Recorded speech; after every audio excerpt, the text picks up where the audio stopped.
With all the rain and the dry weather, we were able to manage to get slurry out. We have 30% of the place spread here now, out with 2,500 to 3,000 gallons an acre. There is, as dry as it is, there is low-lying ground that the water is lying on. We just stayed away from them. But the majority of it, we have half the silage ground covered and 15-20% of the grazing ground covered. So we should be alright for a moment. As dry as the place is, if you went out with a tanker, you would mark it, and I would sooner put the pipes out nor not wreck the place with the tanker.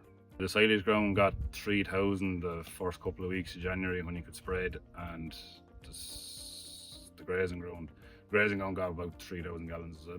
Generally, when the lower covered paddocks, we would be able to cover a lot of them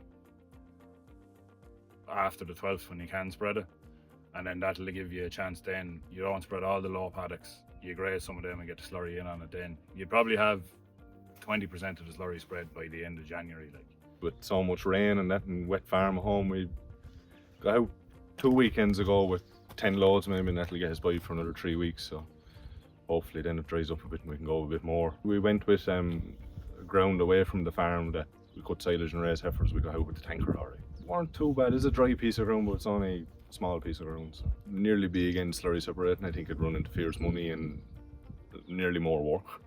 You know, and you haven't really got empty tanks to be putting the separate stuff in. You'd be recycling it through the tanks. I don't know, you don't have a better farm set up for it maybe.